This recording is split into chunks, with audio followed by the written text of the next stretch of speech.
Hello, and welcome to another edition of Mr. Chappell's Chemistry Screencasts. Today, we're going to learn about using quantum numbers. What you'll learn today is how to do simple calculations using quantum numbers. Now, there are a couple of things you're going to need. You're going to need to be able to find the electronic configurations from the periodic table. And you're also going to need to know the definitions of the four quantum numbers. Now, since I don't have a life, here are the four quantum numbers that we went over in class. And the first one is called the principal quantum number. The second one is called angular momentum. The third is called the magnetic moment. And the fourth one is called spin. Now, the symbol for the principal quantum number is a lowercase n, and its allowed values are 1, 2, 3, 4, all the way up. And basically the principal quantum number tells you the energy of the electron. It also tells you the average distance from the electron to the nucleus. Now, the angular momentum's symbol is L, and it's nice to make it a little cursive L, as I've tried to do here. And its allowed values are 0, 1, 2, 3, all the way to n minus 1. So your L value depends very much on what n value you're playing with. And the L value tells you the shape of the orbital, that is, the region of space where you're most likely to find that particular electron. Now, we assign symbols for each number for each L value. If your L value is equal to 0, that's called an S orbital. If it's equal to 1, that's a P. If it's equal to 2, that's a D. And if it's equal to 3, it's an F orbital. The symbol for the magnetic moment is M sub L, and its allowed values are negative L, counting forward by integer, all the way to positive L. And the magnetic moment tells you the orientation of the orbital, that is, what direction it's pointing. I like to think of the magnetic moment as simply being the electronic box that you're going to put electrons into. And lastly, we have the easiest one, spin. Its symbol is M sub S, and its allowed values are positive 1/2 or negative 1/2. And basically, spin tells you whether you're dealing with a spin-up electron, that is, it has its north side pointing up, or spin down, its north side pointing down. And the symbols that we use for a spin-up, as you can see, are simply a single barbed arrow pointing up, and for spin down, it's a single barbed arrow pointing down. Let's go ahead and get started with a couple of problems. Okay, here's a couple of typical problems, and the first one, we're being asked to give the quantum numbers associated with 4F and 6S. So for 4F, what's being reported with 4F is the prime quantum number, which is your n value, and your L value, which is coming from the F. So for our first quantum number that's reported with 4F, obviously that's a 4. It's pretty hard to go wrong on that one. For the L value, well, we have to remember what an F tells us. The symbol for L equal 3 is the one that we give the symbol F. Okay, for 6S, okay, same thing. Your n value is equal to 6, and your L value, well, that's an S orbital, and so that means the L value is equal to 0. Okay, for the next one, we're going to give the four quantum numbers for the 2 valence electrons in calcium. Now, calcium has a total of 40 electrons. Whoa, let me take that back. It has a total of 20 electrons. And I'm not asking for the four quantum numbers for all of those. I just simply want the 2 that are in the valence shell. So let me go ahead and I'll put down the electronic configuration for calcium. And its core electrons are, let's see, Mr. Argon, and then it goes 4s2.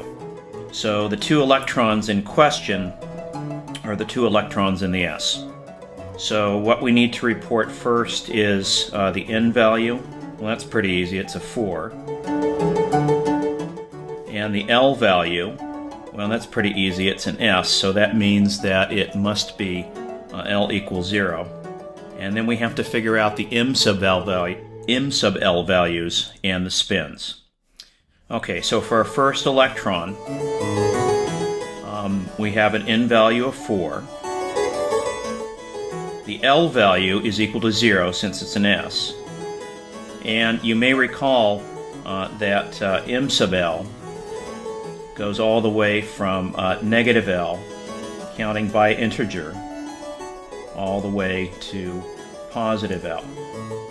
And since our L value is equal to 0, that means the M sub L is equal to 0 as well. And we have to pick a spin. I'll just pick positive 1/2. And for the second electron, well, that should be a piece of cake because the values are going to be exactly the same, except we have a spin of a negative 1/2 to fill that electronic box. And that's how you do that one. For our third question, we're being asked which sets of quantum numbers contain an error. And let's go ahead and take a look at the first one. And the first value is, first value of the prime quantum number is equal to 3. And if your prime quantum number is 3, that means your L values can go all the way to 0, 1, and 2. So 2's allowed, so that 2's okay. And if your L value is equal to 2, that means your M sub L value can go from negative 2, negative 1, 0, 1, 2. And so 1 is perfectly acceptable for that. And the last one, the spin, well, that's a positive 1/2, and that's A-OK. For our second one, our N value is equal to 3. And so that means our L values can go from 0, 1, and 2. Well, our L value stated is a 0, so that's okay for N equals 3. And with our L value equal to 0, that means the M sub L can only be 0. Whoops, that's not okay. You can't have your M sub L equal to 1 when your L value is equal to 0, so that's clearly an error. For the last two, we're being asked to figure out if there's any error with these particular orbitals. And for the first one, N is equal to 3.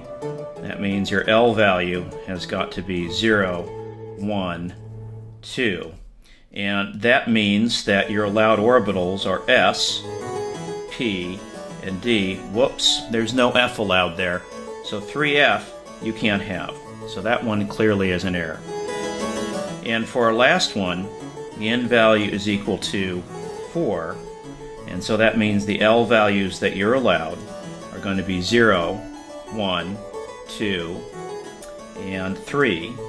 And so that means you're allowed S, P, D, and F.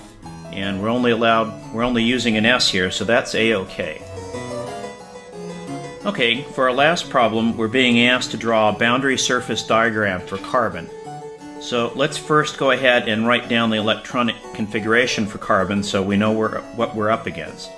And its electronic configuration is 1s2, 2s2, 2p2. So we have a total of 6 electrons that we're going to have to represent. And the first thing we want to do is draw down a set of coordinate axes as best we can.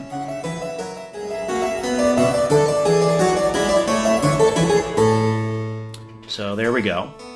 And our first thing we're going to do is go ahead and draw our first term, which is the 2s. Now the n value is equal to 1, so that means we're close into the nucleus. And the s, the shape for an s, is a sphere. So what I'm going to do is I'm going to go ahead and select a blue color, or at least I'm going to try to select a blue color here. And I'll use blue to represent our first electron.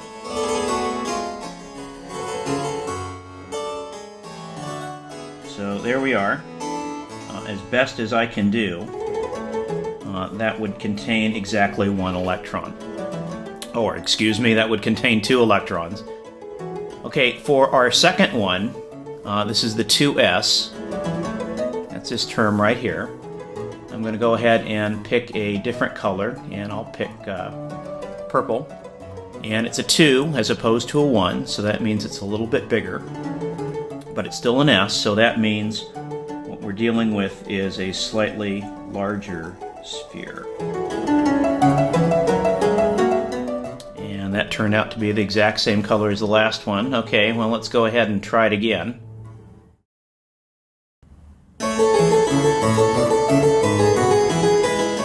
All right, okay, so here we go. And I'll try that, make that as spherical as possible. Oh, that looks terrible, but you get the idea. And for our last one, what we need to do is we need to draw down 2 P's. Okay, so I'm going to use the color red. Okay, now we have some choices to make because if you recall, when we get to the P's, we have 3 boxes and we're just putting in 2 electrons. So one's going to go here and another one's going to go here for different boxes. And this is according to Hund's rule. So we need 2 P's and they have that dumbbell shape. Whichever 2 P's we want to pick is perfectly okay as long as they're different. We have to have 2 of them. So I'm going to pick the ones that are on the X and the Y axes so I don't have to worry about being 3D too much. So I'm going to draw one right here. And then I'm going to draw the other one right here. And each of these contain an electron. And that looks really awful, but I think you get the general idea. And that concludes this lesson.